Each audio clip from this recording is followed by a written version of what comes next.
Hello and welcome. Today we're journeying through one of the most profound and hope-filled themes of the Bible, the New Covenant, found in both the Hebrew Bible and the New Testament. These promises speak of a spiritual renewal and a transformed relationship between God and His people. It is a story of brokenness, but divine patience and an unshakable commitment to restoration. So, the promise of a new covenant. It appears in Jeremiah, chapter 31, verse 31-33, where God declares, "Days are coming when I make a new covenant with the house of Israel and the house of Judah, not like the covenant I made with their ancestors, a covenant they broke. But this is the covenant I will make. I will put my law within them and write it in their hearts, and I will be their God, and they will be my people." This is not just a legal reform. It's about inner transformation. God desired that His law be more than written on stone tablets. He wants it to be inscribed on hearts. But where does this idea come from? Is it completely new? When we see the new covenant, it isn't a sudden invention. Its seeds were already sown in the Torah. In Leviticus 26, final verses 40-45, in Deuteronomy chapter 30, verse 1-10, after listening the consequence of disobedience, the curses, God promises restoration if the people return to Him. The same themes, repentance, forgiveness, covenant renewal, appear here in this text and would be used later to define the new covenant. God never abandoned the covenant. He was preparing to restore it with His people. So, when you look the situation historical, we see that Israel was unfaithful and broke the covenant with God. And this is sad. But because you see, Israel broke this covenant after a period of faithfulness. That started with Samuel. He went to the most part of the kingdom of reign of Solomon, from 1 Samuel 7 to 1 Kings 10. But unfortunately and surprisingly, Solomon, the most wise man of all, introduced idolatry back in Israel. It's reported in 1 Kings 11, leading the people into corruption. The result was the collapse of both kingdoms related to God. Northern Israel, southern Judah, they were destroyed and went in exile. And this was seen as a fulfillment of the covenant warnings, the covenant curse, as it is presented in 2 Kings, verse 17. But even in the darkest hours, the prophet spoke of a new beginning. And we're going to see now a series of these prophetic promises of renewal. We start with Amos, the shepherd from Tekoa. He saw the day when the Tabernacle of David would be rebuilt. The nations would be included in the people of God. Its name, Amos chapter 9, 11-12. Restoration would bring peace and prosperity. Hosea, a prophet of love and heartbreak, described a new exodus, a renewed relationship with God, pictured as a marriage in Hosea chapter 2 and chapter 3.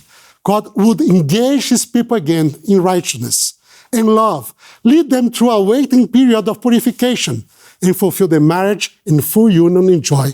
These are the three-phase pattern: engagement, waiting, and marriage. And these three patterns appears in the New Testament. Jesus is the bridegroom, John chapter 3. The Last Supper, He speaks of a new covenant, His marriage engagement sealed with His blood, Matthew 26. His followers are the bride, waiting for His return. He, Jesus, has gone to prepare a place for the bride, John 14, verse 1-3. And He will come back to take His bride and lead to their home. This is the wedding of the Lamb. It's presented in Revelation chapter 19. So, this was Hosea, which parallels the New Testament. But Isaiah has a vision of a son, a king, a servant. Isaiah of Jerusalem, he expands the promise. In Isaiah chapter 7, verse 14, he speaks about a child that will be born, Emmanuel, God with us. In 2 chapters later, in chapter 9, verses 6 to 7, it speaks that this child will become a righteous king. In Isaiah 42 to 53, he speaks about the servant of the Lord. This child will not be only a king, but to be the servant of the Lord, who will bring justice, gather Israel, become a light of the nations. And, however, the servant will suffer, be pierced, and through his wound, bring healing to us, our humanity. These three images, son, king, servant, merge into the promise of the new covenant in the book of Isaiah. In the New Testament, all three are connected to Jesus, who embodies in himself and fulfills them. So, from the exile, we have Jeremiah. Jeremiah chapter 29, verse 11 says that in the middle of the Babylonian exile, God told his people, I know the plans I have for you, plans to give you a future and a hope. This is the context of the new covenant promise in Jeremiah 31, as we read in the beginning of our conversation about this. The new covenant God promise. God speaks not after success, but he speaks about after failure, giving hope even in the midst of failure. So this is Jeremiah, promise for the future. Then comes Daniel. Daniel is praying for his people during the exile in Daniel chapter 9. And God replies this prayer with a prophecy, the prophecy of the 70 weeks, symbolic of 490 years, pointing to the time of the arrival of the Messiah, the Anointed One. So beginning in 1457, before Common Era, with King Artaxerxes, decree to restore Jerusalem, this period points forward for the first century of the Common Era, of first century when Jesus came, lived, died, and the gospel was spread to Jews and Gentiles alike. In Daniel 9, 24 to 27, we see the purpose of this coming of the Messiah in this time was to confirm the covenant, bring an end to sin, and usher an everlasting righteousness. So Daniel spoke about the time, the very time that the Messiah would come, and it was accomplished and fulfilled in the time of Jesus. What does all this mean for us today? The new covenant is not just theology. It is an invitation. It tells us that God never gives up. Even after rebellion, judgment, exile, he speaks again. He restores. He writes his law, not in stone, but in our hearts. The new covenant invites us into a relationship not based in fear or external duty, but on love, grace, and transformation.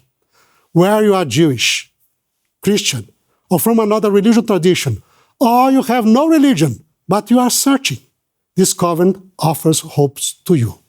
Hope for forgiveness, for inner renewal, and from being truly known and deeply loved by God.